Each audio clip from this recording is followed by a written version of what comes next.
If you're the Celtics, you got to tell him there's no help. Sending him to his right, center middle, get help. Lowry falling away, got it! Kyle Lowry drills the jumper, and it's back to a 4-point lead. Boom shakalaka! Do you know just how many points LeBron will score tonight? Prove that you're a prop bet god with Thrive Fantasy and win cash prizes.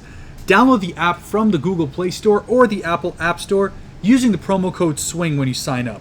Receive an instant $20 bonus on your first deposit of $20 or more. Thrive Fantasy. Sign up and prop up today. Hello and welcome to the Swing, where I can't even begin to get my mind wrapped around what we just saw. Undoubtedly the game of the playoffs. Game 6. Raptors, Celtics, double overtime classic. 125-122 as Toronto forces a Game 7. As always, it's your boy HK, and I'm joined by my co-host to try and talk through what was just a heart-wrenching game. I don't even know how I got through it. My blood pressure was through the roof. I was sweating buckets. I probably devoured about 6 bottles of water. My voice still isn't back. How was that game for you? Business is how that game was for me. Definitely an emotional roller coaster, but one thing solidifies every time I watch a Toronto Raptors playoff game when it matters, and that is that Kyle motherfucking Lowry has big cojones. He's a champ. He's a champ for a reason. He's the engine for a reason. And in a game where we had to come back from what was an incredibly disappointing loss, one where in many ways people have written the eulogy of the Raptors, that it's done, it's over. And your leader came through. Your leader came through for you, and it is only fitting that he hits the shot to seal it over Kemba Walker, spinning around in second overtime. What a goddamn shot. And that's the patented Lowry turnaround jumper. That fade. Just gorgeous. Gorgeous, incredible effort. But man, there's a lot of stuff to clean up for Game 7. I'm going to tell you that. So many things to clean up. But you know what? If there's anything about this series that's been consistent, it's that it's been a gutsy series. Mm-hmm. And from a basketball perspective, you know, if you're just a casual fan, you won't really realize the intricacies and just the detail that is in every possession of this series. Mm-hmm. It has been neck and neck. We talked about how these teams are going to be they have been even in the season. So looking into the playoffs, we're like, okay, who can come out on top given that they are pretty much on par in terms of talent level and, you know, records and whatever else. And you're seeing it here. Coaching, we talked about that. Yeah. Look at every single game and look at how much the coaching has had an impact on just how each team plays and what they are doing in the game. The defensive schemes changing up. Big ups to Boston, okay? I'm going to give credit where it's due. They have played some absurdly good defense against the Toronto Raptors, making them force shots and exposing Siakam in a way where he literally looks like a G Leaguer at this point. And as for the Toronto Raptors, finding ways to change it up, like we said, but finding ways when you feel like the chips are down, whether it comes from playoff Powell, Kyle Lowry, Serge Ibaka, Fred VanVleet, OG Anunoby, and whoever else is on that goddamn court. They find a way, and they claw right back, whether they had the lead in the fourth or whatever. I don't care. A game is a game. Things happen. But the point is this game is actually more hurtful than Game 5. Why? When you get embarrassed in a game and you're down by like 30 points, you can wash that away. It's like, all right, whatever. That happens. Okay, cool. But when you lose a very close game, that hope factor is big. And the Raptors gave the Celtics a little bit of hope to make them think that they could clinch the series today, but they didn't. Why? The championship mentality. That is something that is invaluable. That is something we saw today. Goes beyond the physicality of the game. It goes beyond the physicality of the game. It's the mental game. And the Raptors proved to me today that they still are the champions for a reason. Yeah, look, not much to say beyond that because the stars came out, and the best part is, as you said, it was about the timeliness of the plays that were made. It was about when the chips are down, not getting bogged down, and allowing yourself to actually breathe the game. And that's what happened. If you look at a number of scenarios in which the Raptors went down early, second quarter especially, there was that moment where we're down by about 12 with about 4 minutes left going into the half, and it's like, damn, we have nothing going. We're giving away so many corner threes. We're just breaking down on our defense, and Marcus Smart is killing us from the side there, and Jaylen Brown is killing us from the side. What ends up happening? Serge Ibaka comes in and gives us the spark that we needed, in my mind, to keep us in that game. That game could have been done right there at the half. Ibaka comes in and hits 3 huge threes. Especially that second one where we got it back down to a 6-point game. That was the one where it's like, okay, you saw the emotion just come out of Ibaka, and that energy fed the rest of the team. Look, we've talked about the bubble playoffs being a very different beast. You're not going to have the crowd energy to be able to feed you. You're not going to have, that atmosphere that's been created.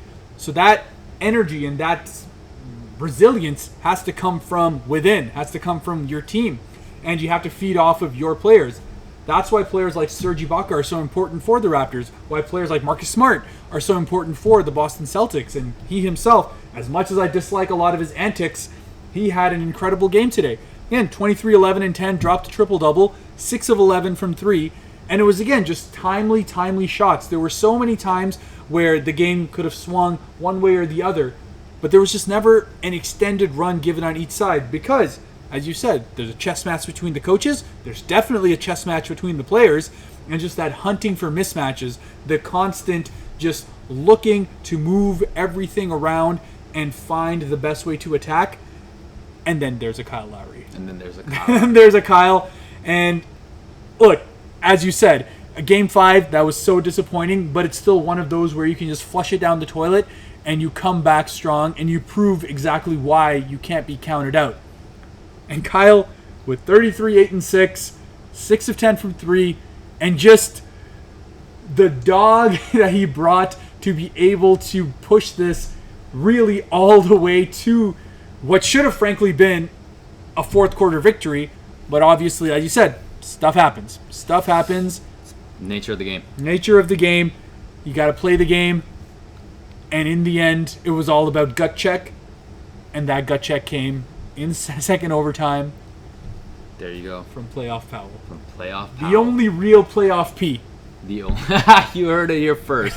You're a jerk, man. But seriously, if we look back at some of the plays that Kyle Lowry had in that moment, in that really crucial time, one, you had Kyle assist OG on a big 3. That's number 1. Yeah. Exposing the mismatch between him and Kemba, taking that heads on, getting into the paint. First one was just like a nice little fade inside of the paint. Like it wasn't really like one of his signature shots. But the second time was the clincher, the fadeaway that we're used to for big Kyle Lowry moments. Like that is the staple clutch shot that Kyle has. And then on top of that strip he had, I believe, on Tatum. It was Norm that got that strip. Okay, Norm got that strip. But he also had another strip on someone else. Yes. That was it Jalen, or was that? I think that might have been Tatum as well. Because Tatum had 2 turnovers in the second overtime. One of them was that. We'll find it on the tapes. But the point is those types of plays, they do not go unnoticed in these crucial moments, because let's be real here. Boston was ahead in overtime in a few scenarios, and who brought us right back into the game? Kyle Lowry, Norman Powell. These are the 2 guys that I've preached and I've said about the Toronto Raptors, that these guys bring it every playoffs. Yeah, Kyle maybe has had a history in the past of not performing as much on the offensive end, but that doesn't take away from the fact that he is a chess player in itself, and he exposes mismatches, takes on the big guys in the big moments, and can carry a team. For those of you who don't think so, come talk to me. I'll have a conversation with you in person. Yeah. Kyle Lowry had 3 stitches today. I think you may end up with more if you're giving any more slander against the heart of the North. But let's really quickly talk about, just how Boston has dismantled the defense in a way over the series where, we're really having to push on all cylinders. Yeah. Look, the rotations have been just incredibly quick at all times, basically forced to it because Marc Gasol is being attacked so hard and being forced to blitz. If you see every time Kemba tries to get the ball, because they're so afraid of Kemba's ability to be able to hit that step back, to be able to get his space at any time, you'll see Gasol constantly trying to push up, or whoever's there constantly trying to push up. And that's leaving that corner 3 open, which is kind of one of those things where it's like, pick your poison. Now, unfortunately, that is getting to a point where it's become an Achilles heel for the Raptors. But you saw, they made that adjustment when it came down into the 3rd and 4th quarter, where they played a lot more zone. Yeah. They pretty much forced it to be contested shots, not at the corner anymore, but now going further into that top right break area. And, I mean, credit to Jason Tatum, credit to Jaylen Brown. They had big shots, They had some massive plays. shots. And, I mean, Tatum especially, look, if we're talking about who has been the most talented, who has been the most wow moments in the series, I think Jason Tatum will definitely take that, because he has had some absolutely just insane where I see the shot go up and there's no way. And then it's just splash. And it's not even like hits the rim. It just swish. Yeah, so it's disgusting. I mean, Tatum has been an incredible guy throughout this series. This has really been a coming out party for him. Game 7 is going to be the biggest game of his career as a truly first option guy.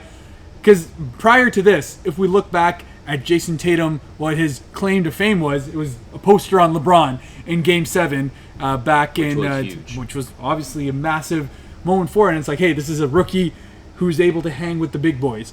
But now, this is Jason Tatum, the bona fide all-star, the bona fide superstar in the making, which is what Boston is obviously hoping for and what we're seeing shades of here. Yeah. But again, at any point, the moment can get to you. We had Tatum do 2 turnovers there. I have never been more afraid of Siakam handling a ball than I was in the overtime period here. It's tough because, the type of turnovers that he had were just such ugly, ugly turnovers. Like, can you not protect the ball when you're dribbling? Is that not something you can do? But besides the point, I think at this point the Raptors know we're not going to be going forward with Siakam as that person to go to in the last few seconds or moments of the game. At least not yet. Not yet, but in this current playoffs, I guess they're not going back that way. Unless there's a crazy mismatch, they're not going back that way. That's why they gave that shot to Norman Powell at the end of the 4th. Yeah. That's why, Van Vliet tried taking one. They did try to give Siakam one. Where was he? Why was he so far out? It just bothered me. He just dribbled aimlessly 25 feet away and then hoisted up. I don't know what that was. In my head, I'm like, yo, dude, you even had time for a pump fake and then shoot it. But, these are the things. But, you have to give credit to Pascal. He has been working vigorously on the defensive end. And just the amount of, how physical this series has been. Yeah. You could tell it takes a huge toll on his body, and it takes a huge toll on his motor, as we say. So, Game 7 is something that I'm really looking forward to, because I'm not satisfied with just today. I think this was our moment to be like, look, we're the champions for a reason, and come Game 7, I'm not celebrating. I'm going back, resting my body, coming up with a game plan, whatever, and going to just put the nail in the coffin in Game 7. And I truly think this team can do it. I want to give a shout out to Marc Gasol for hitting his threes finally and shaving his head. It's the haircut. I was saying this for days going into it. Marc Gasol needs to get into championship mode, which includes getting rid of those as they said, Matt Devlin flowing locks and get back to that crew cut because this is business time. And Marc Gasol, and again, to his credit, he was trying. You could see how hard he was looking to try to assert himself early. And those first 6 minutes of the game where he played, the only 6 minutes he played of the half, it just wasn't happening for him. Missed layups, again, missed up on a rebound. Like, he was just frustrating himself to the point where he almost ripped his jersey off, had to go to the back and actually like chill. You could see this was reminding me of like an Amari Stoudemire moment where he's like going to go back and punch a fire hydrant. Like, this is going to happen right now. We're going to hear about Marc Gasol with a broken hand because he punched a wall. But Mark is a God-fearing man. He hit that three. Mark. Papa. Crazy. And that's what we need. We need it from everyone. At this point, when it's a 7-game series, you need every bit from every single person on that court. Yep. And like I said, we got that in spurts exactly where we needed it. I liked the Matt Thomas substitution that we had at the end of the second to be able to have him run people off screens. Got a couple of good shots. One of them went in. But that's the kind of thing you do to throw a wrench in what is otherwise going to become predictable as far as the offense is concerned. Because like 6 games into a series, you know the tendencies of the other opponent. You know where it's going to go. So you got to throw a little bit of a wrench in there, which is what you've seen Brad Stevens do when he has the Grant Williams moments where he'll throw him and Semi Ojeleye. Big threes today, man. It's Williams, just, oh my God. Exactly, and it's all these corner threes that they're able to just kind of tiptoe and get there, but it's all because of that wrench that's thrown in the offense where you think it's going to be Jalen or Jason doing it, but in the end, it turns out to be a Grant Williams 3. It turns out to be a lob to Daniel Tice again and again and again in the second overtime, which was like, oh my God, this is going to happen. We're going to lose to Tice. I know, but that's the thing, right? It's like that coaching, that the IQ level of like guys like Kemba Walker and even Jaylen Brown to an extent, and Marcus Smart. So, if you're not getting those open threes anymore, they're throwing it inside because they realize that they're playing small ball against us. So we're going to get those alley-oop passes, no problem. The pick and roll's working. And so OG had a lot of trouble with Tice. Yep. But hey, big ups to the guys for coming through, and I'm ready for Game 7. I don't know about you, but I don't know if my heart can take a Game 7, but this is what we watch the game for. This was, like I said, the best game of the playoffs thus far. Can only hope that the journey is not yet over because, look, I was thinking about this earlier in the day. I'm not ready to say goodbye to this core of 7 guys yet because this is likely not going to be around next year. We don't know what's going to change around as far as the Raptors are concerned. My headspace, so I don't even care. What you're saying, I'm not even focused on that. Let's get to Game 7. It's going to be at 9 p.m. Friday, which is good. Get a little bit of extra ice bath time in. Siakam better be throwing extra ice in Kyle Lowry's bath because, man, we're going to need him to be ice cold. Put my guy Pascal in the hyperbolic time chamber, please. Get him those reps, slow down time, and make him come back better than what I'm seeing right now. Game 7, we're looking forward to it. It's business from now. Do or die. Ladies and gentlemen, that's it from us here at The Swing. Absolutely. We'll be back after Game 7 to break down what is going to be the end of one of the best series we have seen in recent times. Catch you after the game. Peace. Just the only way is if somehow they get a 5-second violation. Yeah, but if I'm Kyle Lowry, I'll just throw it in. Absolutely. Siakam goes in the backcourt, looking, throws it up. And that'll do it. Brad Stevens was upset. It's all over. The Raptors win, and their season is still alive. There will be a Game 7 fittingly in this series. Some amazing individual performances. Marcus Smart upset. They thought there was the Celtics were trying to draw a foul, and you see the players jawing at each other. You don't want to see a great competitive game spoiled by anything afterwards. The Celtic players trying to get Smart away from the Raptor players. This was just great theater here in the bubble. Two teams giving everything they got. in an important playoff game. Nick Nurse saying, get to the locker room, get off